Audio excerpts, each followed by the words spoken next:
All right, day 3 of the SEC tournament is in the books. I'm Elijah Campbell here with 107.5 The Game and The Game TV, bringing you all the recaps of another busy day in the greatest conference in the land and its tournament, and a lot of drama. Maybe not the drama we had last night or yesterday in terms of closeness of games, epic games. We did have some good matchups today, just none of them as close as yesterday. It didn't take as many dramatics.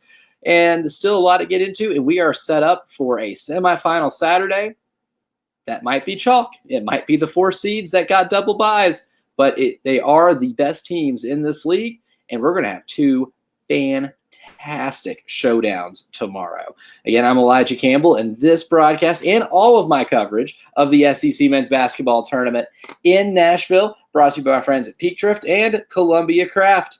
2 fantastic brands teaming up together to make award-winning beer in the state of South Carolina. And again, the famously hop IPA from Columbia Craft specifically is my favorite beer. It's my favorite wind-down beer after covering a basketball game or being out or after a show sometimes. I just like to come home, crack open a cold one of these bad boys, and enjoy my night. Especially if you're an IPA aficionado like myself, this is as good as it gets. They don't call it non-popular hop. It's famously hop. So cheers to you guys, and let's have ourselves a show.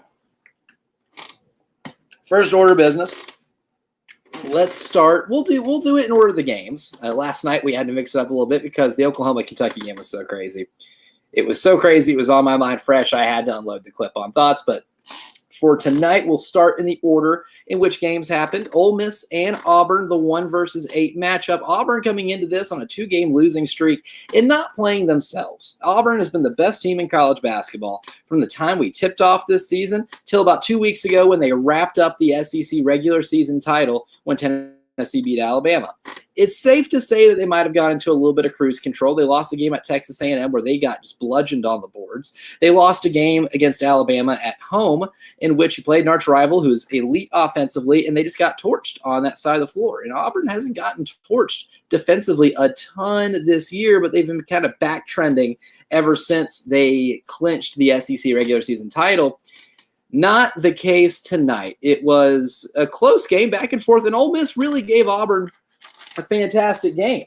I thought Auburn, by snapping the streak, they did it because of their defense. The defense bounced back, and Ole Miss did a really good job of holding Auburn to right around a point per possession, which for that offense, which has been one of the best in college basketball, if not the for most of the season, is a great feat. I think Chris Beard's group needs to be very well commended for how they were able to be tough enough to hang around in this game long enough to make it really competitive. The final score was 62-57. Auburn getting a massive win, not just because it advances them in the SEC tournament, but it snaps that losing streak. They get their swagger back a little bit. Even if they lost today, let's be realistic. This is a team that's going to be the number 1 overall seed because they have an embarrassment of riches when it comes to quad 1 wins. They had a really hard non-conference schedule. They buzzsawed through it.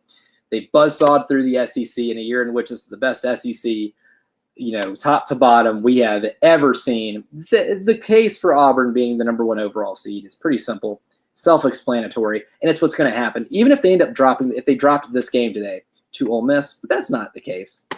The thing with me for Auburn, what was really impressive defensively, anytime you hold an opponent to 57, especially a team like Ole Miss, who does have some offensive firepower, and when their shots are hitting, that's an offense that can score with anybody.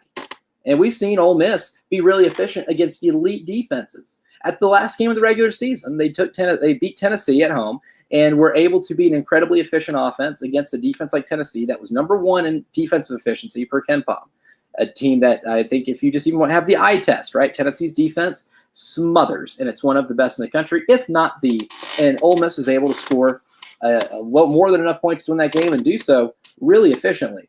Today against Auburn, not so much. Auburn held this team, an Ole Miss team.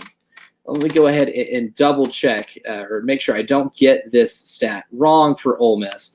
Ole Miss is a team that is number 3 in the country in offensive turnover rate.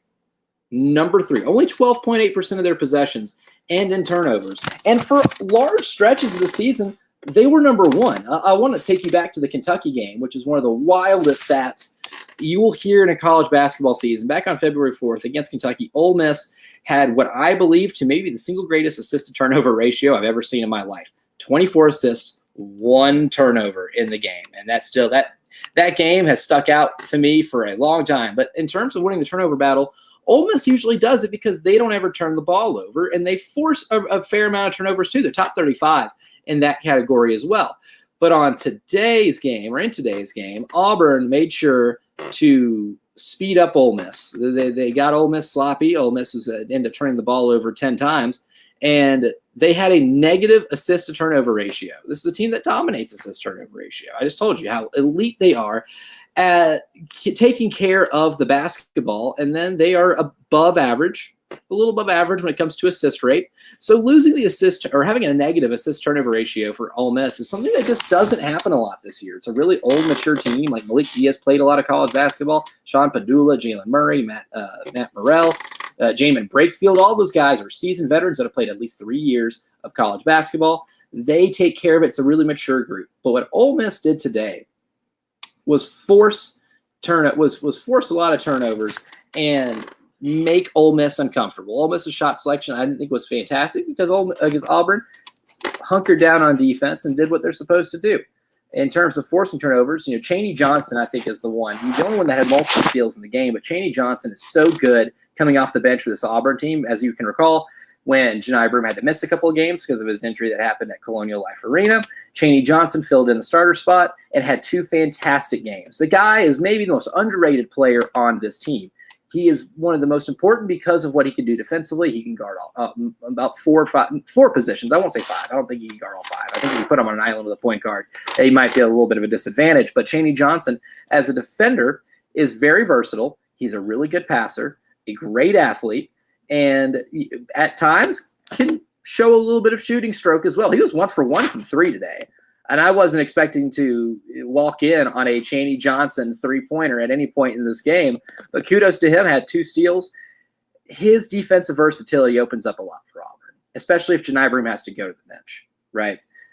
That was when he did what he did today and puts less pressure on Broome to have to play D on the perimeter, get in positions where he could possibly get in foul trouble. Chaney Johnson is a great backup option. Ultimately, though, what this game came down to wasn't just Auburn turning Ole Miss over, an uncharacteristic thing for Ole Miss, but it also came down to Janai Broome, in my opinion, solidifying why he's the National Player of the Year. And right now, we have a 2-man race for this award between Janai Broome and Cooper Flagg, whether it be for the Wooden, Naismith, Oscar Robertson, you name it. There's a plethora of Player of the Year awards, and all of them are important. All of them matter. I am a voter for the Oscar Robertson Award. And I filled out my ballot this week, and I put Janai Broome number 1 and Cooper Flagg 2. And I actually labored over this decision for a while. I know my pal Joe Rexher at The Athletic wrote a column where he was very strongly worded, saying that Janai Broome is the clear number 1. And pretty much, I don't want to say he lit a flame to people's Cooper Flagg arguments, because I do think there is a real case you can make for Cooper Flagg that are legitimate. So I don't feel as strongly as my friend Joe, because I thought this was it was really close to me. But the thing with Janai Broome was you do have to take into account that he did what he did in the SEC. He did what he did on the team that I think everybody has considered to be the best team in America all season long. Yes, they won 2 games without him and didn't lose in the 2 games that he didn't play. But what he does offensively and the versatility he provides when he's got his back to the basket, him being able to pass out of double teams, they can run an offense fully through Janai Broome. And as good as he's been in his career, I don't think he's ever been a better passer than he is this year. He really made an excellent jump when it comes to his passing and breaking up double teams, dissecting a defense, finding the open man once he puts two defenders on the ball. He's a wizard at that. Cooper Flagg, I think, is a better defensive player. I think Janai Broome has been more impactful with his offense. And ultimately, it's kind of what comes down to. I don't fault anybody for voting Cooper Flagg, but I voted for Janai Broome. And today is one of the reasons why you can point to it and say this is a data point as to why Janai Broome is the player of the year. The game got tight late, and Auburn needed a basket to just put the game away. And before they crossed half court, I'm sitting here thinking this ball is going to Janai Broome. It should go to Janai Broome. and it should touch his hands before anybody else's, and you let him make the decision. They got him on a one-on-one post up, takes a couple dribbles. Dane Davis kind of does like a little dig at the ball. He doesn't go fully commit to the double team, but he digs a little bit, maybe in an effort to get Janai Broome to pick up his dribble. Janai still kept his dribble, was able to get good post position, moved around his defender, and was able to get a very clean, easy look layup that put the game out of reach. That made it a 5-point game with less than 20 seconds left. That was the nail in the Ole Miss coffin. And that's just a microcosm, man. There's out of all these guys, there's scoring options on this Auburn team who can score in a variety of ways. Tahad Pettiford can score off the bounce. Chad Baker-Mazara can run off screens and offensive rebound. Dylan Cardwell can get offensive rebounds and putbacks. You don't really want him shooting at the end of a game, anything outside of putting his armpits in the rim. But he has the ability to put his armpits in the rim after an offensive rebound, right? Denver Jones and Miles Kelly, elite three-point shooters. Those guys can absolutely snipe whenever they're open. You can put the ball in their hands and see if they can get you a bucket to win a game. And it wouldn't be a bad option. But out of all those options, the one that mattered the most, the one that was the most effective was going to be Janai Broome. He got the bucket. They sealed the deal. They win the game, and they survive what I believe was a very ferocious defensive effort from Ole Miss to keep Auburn at bay and to make this thing really interesting. Janai Broome's final stat line of the night, also really impressive. 23 points on a very efficient 8 of 14 shooting, and he made 7 of his 10 free throws, which is something he's gotten better at this year too. 15 rebounds, 4 of them offensive. And if anybody has listened to me break down basketball on the postgame show with Jay Phillips, or if you follow me on Twitter and you followed my basketball analysis, I'm such a sucker for offensive rebounding. I think offensive rebounding single-handedly impacts the outcome of more games than people like to believe.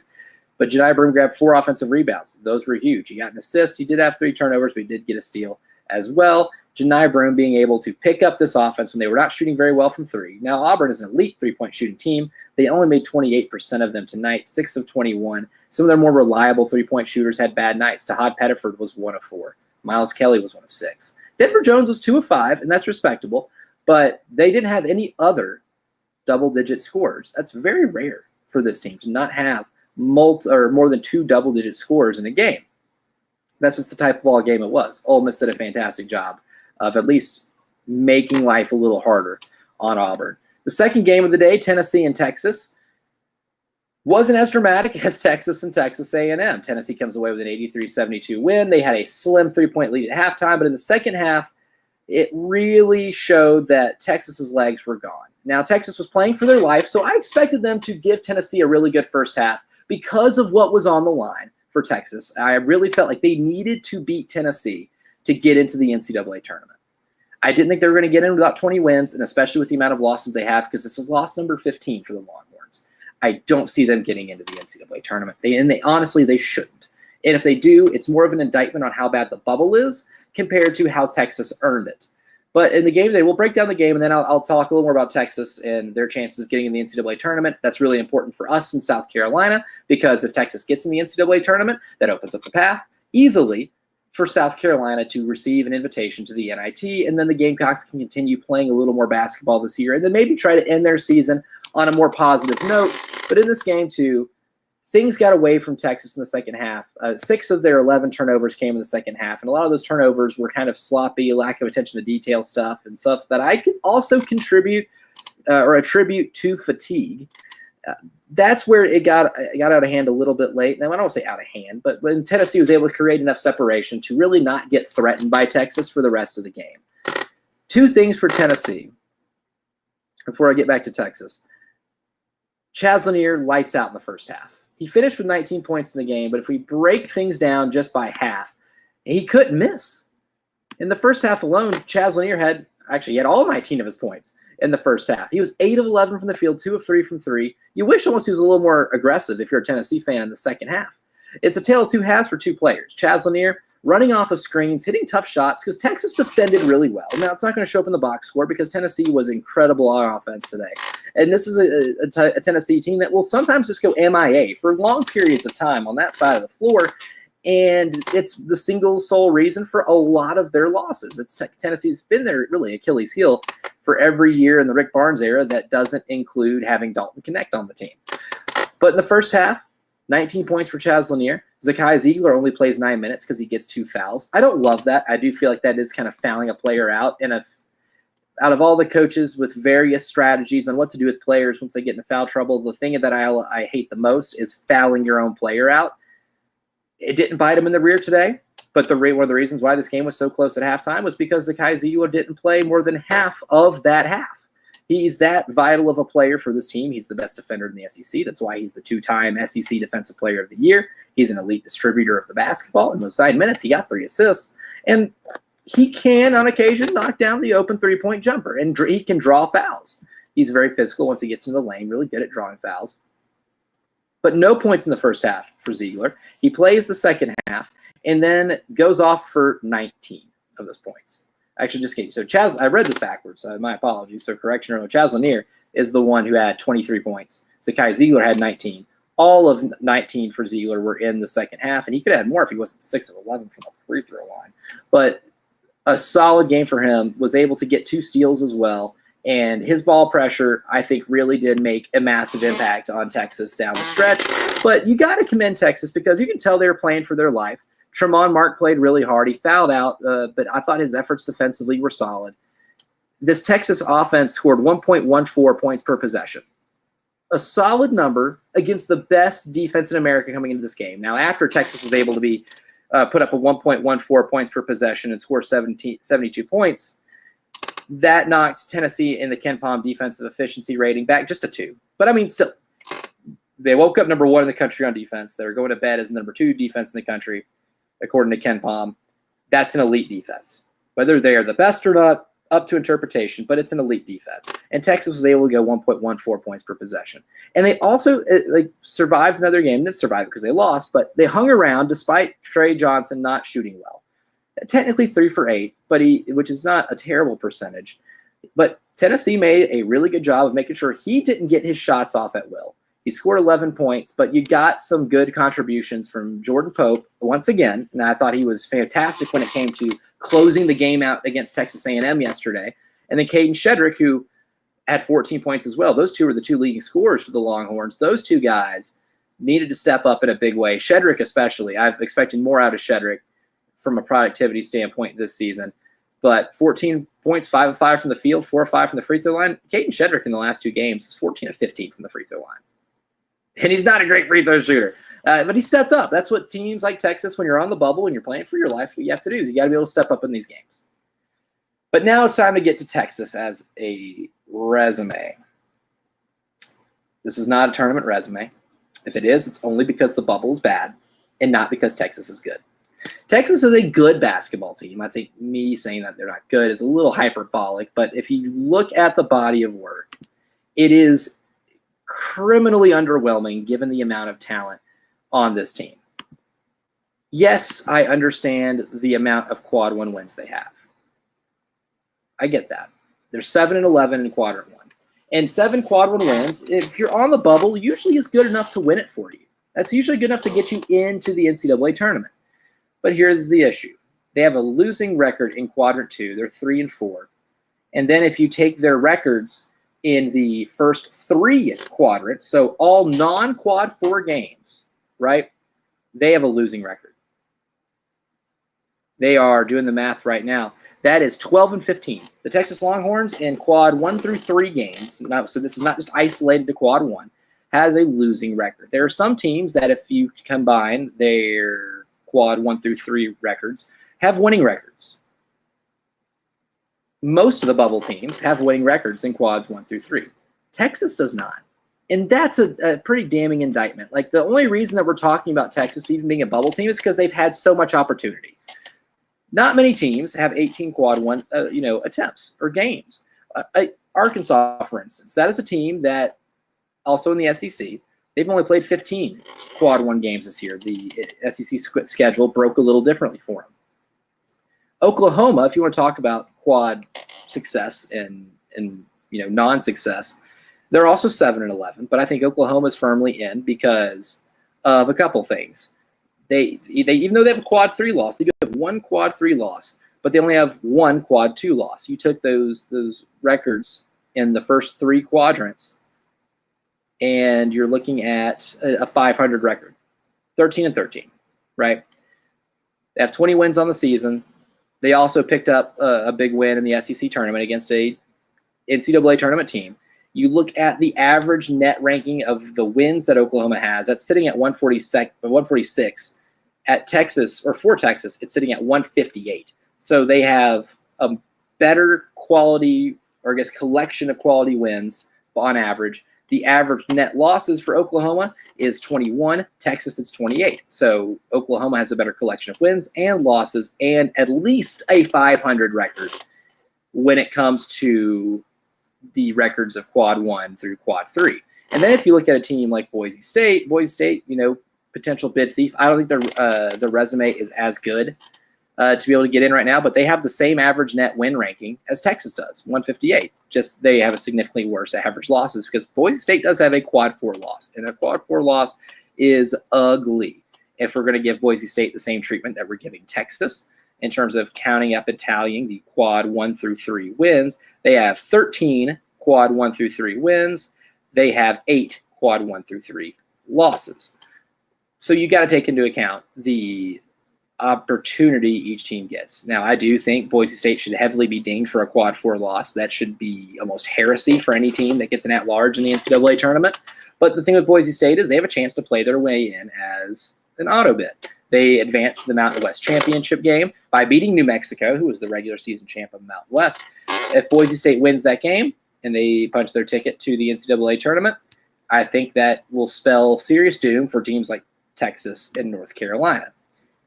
In my opinion, neither of those teams have any business being in the NCAA tournament. So I'm almost kind of relying on these teams to be able to get in. But it would be cool if Texas got in solely because that can guarantee South Carolina gets in the NIT. I wouldn't be mad at that either. More basketball is good basketball. Moving on to Florida, Missouri. Florida and Missouri, interesting game because Missouri came into it without Mark Mitchell, who got hurt yesterday against Mississippi State. And they were able to scratch and claw and able to beat Mississippi State pretty handily at the back end of the game. Very unfortunate, though, that it came at the expense of one Mark Mitchell, who is the best player, in my opinion, for Missouri. He's the most reliable scorer. He's got the most upside as a player. So they went into this game really shorthanded.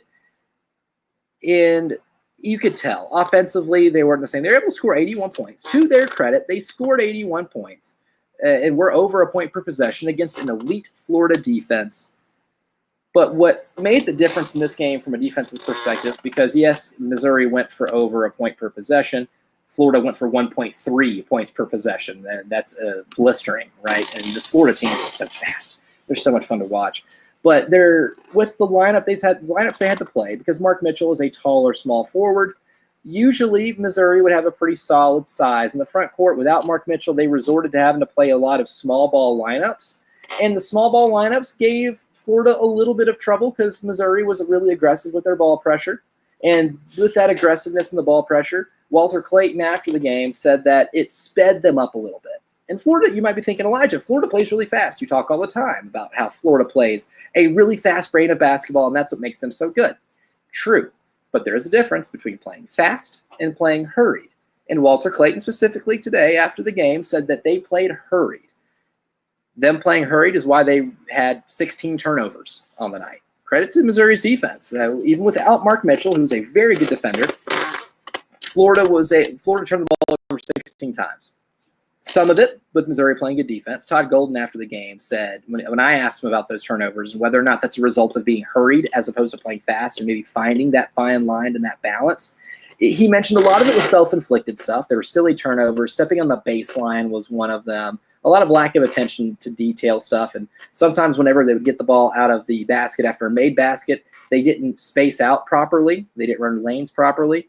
And that caused some congestion, and Todd Golden kind of attributed that as to one of the reasons why they were able to turn the ball over 16 times. But ultimately, they were able to win. And the one player I want to highlight for Florida that I thought made a really big difference when Missouri went to a small lineup, and especially in the last 8 or so minutes of the game, when Josh Gray fouled out. We all know here in Columbia that Josh Gray, big man, very big man, great in the post, solid post player, great rebounder. We do know that he can get in a little foul trouble. He got in some foul trouble. He fouled out. So then Missouri really had to commit to the bit of playing small for the rest of this game. And Florida tore it up because of Thomas Howell. Thomas Howell comes off the bench. He's part of this really deep squad of Florida forwards, a skilled group of forwards, right? You look at Alex Condon, who has a complete all-around game, whether it be rebounding, passing, scoring around the rim. You look at Micah Handlockton, who is an elite rim protector and is a really good rim runner, can catch lobs, throw down dunks.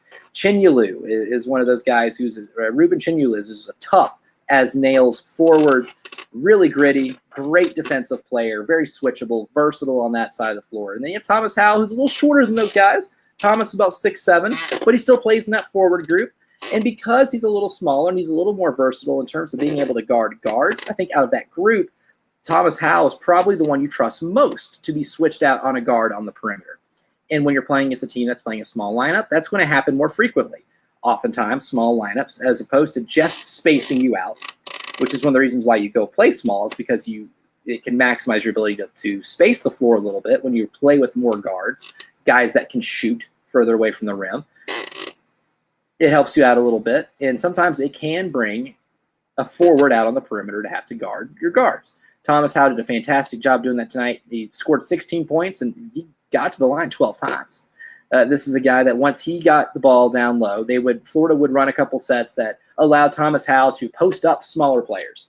That's the one thing about Missouri. If you're going to go small, on the defensive end, you still have to guard Florida. And Florida's small ball lineup, I'll put that in air quotes, it still consists of a 6'7" power forward, but this 6'7" power forward, and Thomas Howell, plays out in the perimeter a lot. But because of that, he still is able, with his size, to back down a smaller defender next to the basket, make some plays, and get fouled. That's the biggest advantage when you have a big man with the ball who can handle it pretty well and a guard who has to guard him. Sometimes the only way to guard them if they're in a bad spot on the floor is to foul. That's why Thomas Howell got to the line 12 times, right? Nobody else on Florida's team had more than 4 free throws. Thomas Howell had 12. One of the reasons why he was able to score 16 points on 4 shots. He also had 5 assists. 5 assists, 7 rebounds. The 5 assists, too, is a remarkable part of his game. Florida's bigs are really good passers. And between Howell and Condon, they make life hell for opposing defenses because one of the hardest things to guard in all of basketball is excellent post-to-post passing. And there's probably not a better post-to-post passing team in this entire event than Florida. Last thing on this game, too, Todd Golden mentioned something really fascinating to me after the game, that he wanted to put an emphasis on stopping Caleb Grill and Jacob Cruz. Those two gentlemen from Missouri absolutely torched Florida earlier in the season. When they played, I want to say it was in January. I'm double-checking my work here. Yeah, on Tuesday, January 14th, they went to Florida and beat them 83-82. And as a part of that, they had a 16-point lead at halftime. Not many teams went to Gainesville and had a 16-point advantage at halftime. They did that because they absolutely tore the Nets off of the rim. They were 11 for 29 from 3 in that game. Caleb Grill hit 6 threes. Jacob Cruz hit a 3, but Jacob Cruz this year has proven that he can stretch out as a 6'8" forward and knock down some threes. Better in conference play than overall. Overall, he's only 33% shooter, which is the Division I average, but he's an above-average three-point shooter when it came to conference play this year. He was 35.5%. Those two dudes stretch the floor out. Caleb Grill is a menace at running without the ball. Moving without the ball and getting shots is his forte. That's what makes him such a really good shooter. And when he gets himself open like that and knocks these things down, it can be hard for defenses to guard. It's hard to chase a guy around like that for an entire game. They wanted to make it a mission to where he did not get any shots off. Now, that's not the case. You're not going to make two really good shooters not get shots up at all. Not realistic. In this game, though, Caleb Grill did get to attempt 7 threes, but only made 2.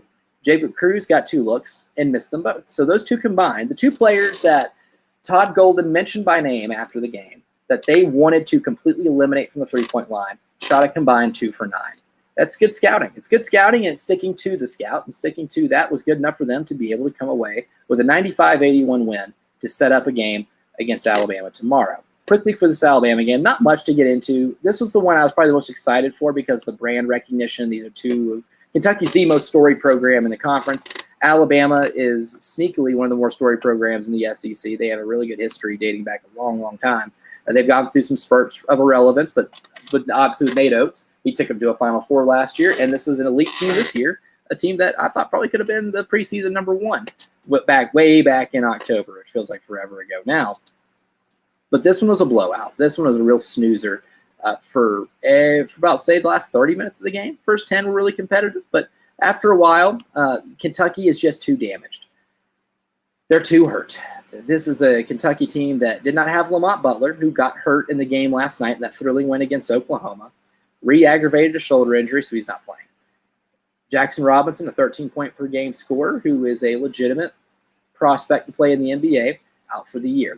Kirk Kreese has been out for the year. The hero of last night's game, Otega Owe, only played 21 minutes tonight because he busted up his face, taking the ball to the rack very early in this game. Only 21 minutes, only scored 8 points, and turned the ball over 5 times in those 21 minutes. And Kobe Brea, healthy, didn't get hurt, but this is the lights-out shooter. The guy is an absolute sniper. One of the best three-point shooters in America, was second in the country last year in three-point shooting percentage when he was at Dayton. Held the 2 of 7 from 3 of 10 overall. He only had 8 points. Really, most of the scoring came from the forwards, Amari Williams and Andrew Carr, which Williams got to the line a lot, 13 times. He had 16. Carr had 18, 8 of 10 efficient, hit a 3, and had a lot of really good post moves. And I thought they ran a lot of really good sets to get him shots down low. Did so very well. But look, that team is bad enough defensively already. Not bad enough. Not great enough defensively for me to take them serious as an NCAA championship contender. Kentucky is not an atrocious defense when fully healthy, but the way they're constructed right now, they're a bad defense. 56 in the country in defensive efficiency, which isn't backbreaking when you have a top 10 offense. It really isn't. But they're just so hurt, right? Their best on-ball defender, Lamont Butler, not playing tonight, hurts a lot when you have to guard LeBaron Philon and Mark Sears. Even if Mark Sears isn't shooting the ball very well, he can still get to the hole at will and can still score around the basket. LeBaron Philon is an amazing athlete. That's a kid who was able to score 21 points tonight because he got out in transition. The story of this game, and it may look like, if you look at the final box score, you're like, Elijah, wow, the story of this game must be Alabama just lit the Nets on fire. From 3, they were 11 of 29. That's almost 40%. And anytime you make 11 threes in a game, you're going to win a lot, especially when you play the pace Alabama does, and if you're as good at shooting twos as Alabama is, and Alabama was efficient all over the floor tonight. But LeBaron Philon's 21 points coming in the fast break wasn't by accident. They forced a lot of turnovers. For the game, Kentucky turned the ball over 16 times. They had 8 turnovers. They were equal opportunity turnover team. They had 8 turnovers in both halves. So they didn't discriminate. Credit to them. But in the first half, Alabama was able to get 14 points off those turnovers. They had about 15 points off those turnovers in the second half. Overall, Alabama scored 29 points off of Kentucky turnovers. They won the game by 29 points. Really, the most impressive part about this game defensively for Alabama was that they were able to take away a lot of the off-ball movement that Kentucky does. Kentucky thrives off of zoom action, which is running the ball, or running your offense to the post and running dribble handoffs or fake dribble handoffs and curling a screen or just going back door. There's a lot of off-ball movement. The entire Kentucky offense predicated on off-ball movement. Alabama took away all of that off-ball movement. They took it away not because they make you stop running without the ball. That's physically impossible. But they took it away by taking away passing lanes. And they were so active. They hung, like with Kobe Brea, they run him off of so many screens, it's not even funny. Tonight, Travis Perry, when bringing the ball before entry pass to the post, runs off so many screens and curls, it's not even funny. The guards run off so many screens and curls that it can be exhausting. That's why Kentucky can really wear teams down, because there's so much off-ball movement that if you're not a good team defensively guarding away from the ball and staying in between ball and man, you're going to get cooked by Kentucky, especially when they're fully healthy. I don't think the tonight ass-kicking of Alabama to Kentucky is an indictment on what Kentucky is this year. Again, this team's a mash unit. They're so banged up that it's not an accurate picture of what they are. But I do believe that if they played fully healthy, Alabama still wins. The same way they still won at Coleman Coliseum a few weeks ago, and the same way they won at Rupp a couple months ago, right? They still won when these teams were almost fully healthy each. Alabama's the better team. There's a reason they swept them this year. I still like Kentucky if they're fully healthy, but here's the thing. They're not going to be fully healthy going into the tournament, so I think they're going to be very upset-prone in the first round against whatever smaller seed they face. But Alabama, in their ability to get hands in the passing lanes, Kentucky tried to make some high-risk passes, and that's why Alabama was able to turn them over so much and score 29 bleeping points off of turnovers. They got so many of those steals, not just by picking the pocket of a ball handler, but knowing where the cut is coming from the off-ball players for Kentucky and getting a hand in between ball and man, getting deflections, getting out in the break. And there's not a better team, except for maybe Florida, that's better at getting out in the break, at getting into your offense as quickly as humanly possible. Nate Oates said tonight after the game that his goal for every Alabama game is for them to get to 80 possessions. That's insane. And for those who maybe aren't familiar with what maybe indicate what a large possession game is or what a fast tempo game looks like numerically, Alabama is the one you gotta look for. They're number one in pace in the country because on average they're playing 75 possessions a game. So they're the number one team in average tempo each game with 75 possessions. But that's not good enough for Nate Oates. If they get 75 possessions in a game, I don't know if he considers it a failure per se, but he's not incredibly thrilled with it because that's not the goal. The goal is to get to 80. And tonight they got to 80. They played 80 possessions in this game last night. Nate Oates cannot be any happier, especially considering how some of the other players are coming along. Obviously, LeBaron Fineland is one of those players. He's so good in space. He's quick. The jumper needs a little work. He's not a reliable three-point shooter, but he didn't have to be tonight because they were getting steals, getting out in the break. Fineland himself was tied for the team lead in steals. He had 3. Him and Jaron Stevenson both had 3 steals. Stevenson doing it in 19 minutes, which is insane to me because he battled foul trouble. So not only did he play less than a half of basketball, he did so while battling foul trouble for most of it and still got 3 fouls collected in this game. So a remarkable game for Jaron Stevenson as well. I think those are the 2 players that had maybe the best overall impact. Mohamed Diabate is fantastic defensively. He got a lot of deflections. He may not have been credited with the steals, but he got a lot of deflections. Don't get me wrong. He got a lot of deflections that led to steals, and those steals obviously led to points. That's how you get 29 of those points off of turnovers. So fantastic game from Alabama. And again, they hit 11 threes, right? 3 of them came from Jaron Stevenson, who when he shoots, he's so big, has such great size. That's just another great shooting big for Alabama that will continuously stretch the floor. You get 3 out of 5 from Jaron Stevenson, this team can go back to the Final Four. This team will go back to the Final Four, right, if that's the type of production you're getting from that guy. They had 3 different players with 4 assists, LeBaron Fineland, Mark Sears, and Aiden Holloway. And Holloway did that in the limited minutes as well. And they also won a game by almost 30 points against a still solid Kentucky team, even if not fully healthy, despite Grant Nelson, who I think might be the most important cog in the machine here for Alabama, only playing 16 minutes. Got in early foul trouble in the first half, picked up his 3rd foul in the first 90 seconds of the second half, and sat until about the 12-minute mark, only played a couple minutes. Game's out of reach, no need to play him anymore. So not a productive day from Grant Nelson because of that foul trouble, but they were still able to score 99 points. That's the depth of this team. Alabama's dangerous, and they kind of got lost in the shuffle of the SEC discourse because people were in awe of how good Auburn was. They were in awe of how good Tennessee was to start the season, in awe of how great Florida is, especially when it comes to getting out and running in transition and just being an aesthetically pleasing product to watch. But Alabama, at the same time, getting better on defense, making improvements. They held Kentucky. Yes, I get it. I'll once again say it. Kentucky is completely banged up. Otega Owe, the hero from last night, not 100%. I get it. But to still hold that team, which still has really good offensive weapons, to 0.88 points per possession is reason for Alabama fans to feel really good about your defense now, because now they're top 30 in Ken Palm's defensive efficiency rating. The big stat that's always been kind of I'm trying to think of the word. The bellwether. Yes, my brain. We're getting there. The bellwether for what a national championship team can be is if the team is top 25 in both offense and defense on Ken Palm. Alabama obviously can shoot the rock. They can obviously score with the best of them. They're 4th in offensive efficiency. Tonight they improved to 26th in defensive efficiency. So a good defensive game tomorrow might put them in that top 25. And just for history's sake, they could have a chance of winning the whole thing. So now we'll go and get to the games tomorrow really quick. It's a monster matchup. Tomorrow is going to be great. It's going to have Final Four vibes because of the 2-game setup and because of the elite teams.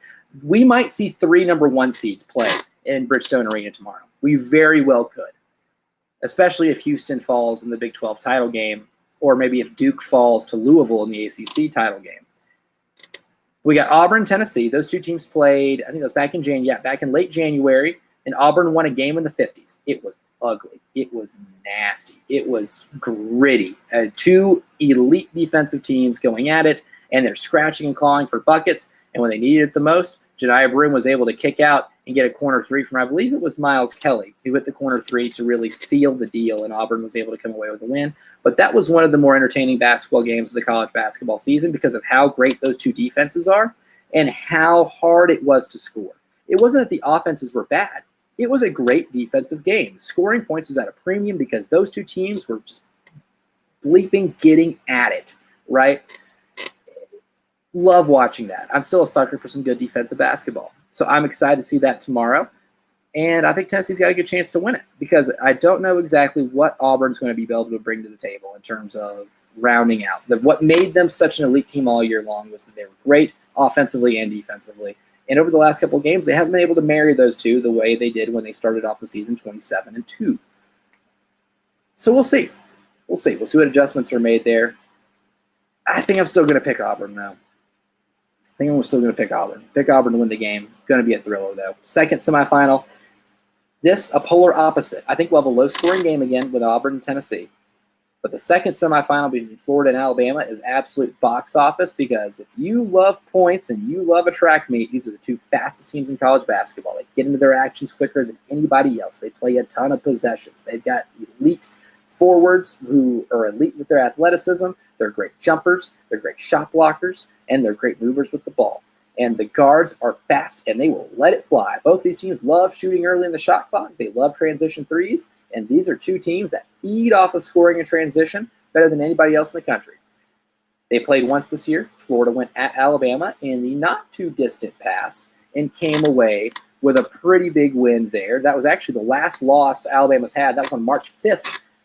Florida won 99-94 at Coleman Coliseum in Mark Sears' last game at home as an Alabama Crimson Tide.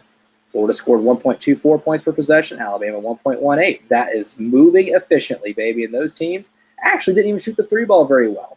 Florida was under 30%, and Alabama was good at 36%, but only hit 9. Mark Sears was 2 of 10 in that game. But points will not be at a premium. This will be the exact opposite. So we have 2 games tomorrow with completely contrasting styles of basketball. So if you love defense and you love a good rock fight, Auburn, Tennessee, that's the game for you. If you love a track meet and you love high-scoring, high-flying action, a lot of threes being thrown up, Florida, Alabama is the game for you. I like Florida to beat Alabama in a thriller. I still think Florida has the capability of winning a national championship, legitimately. I do. So I think we're getting a rematch of last year's SEC championship between Florida and Auburn. I could very well be wrong. That's how close both these games are going to be. I'm so excited. That's just why it's time for us to wrap this bad boy up so we can get to bed and we can get to watching these games earlier tomorrow. Because the quicker you go to sleep, the quicker we can end up seeing these games. I'm Elijah Campbell. Thanks for hanging out with me tonight. And, of course, thanks to our sponsors at Peak Drift and Columbia Craft. Oh, I did not hit that microphone with that. That was dumb. But Columbia Craft and Peak Drift, 2 fantastic brands, 2 elite brands. I say elite a lot on this show because that's how I like to describe great basketball players. It's also how I like to describe my favorite beers. 2 fantastic companies teaming up to provide award-winning craft beer in the state of South Carolina. Crack you open a cold one. Enjoy the games tomorrow. And we'll talk afterwards. I'm Elijah Campbell. Thanks for talking ball with me. Appreciate you. See you tomorrow.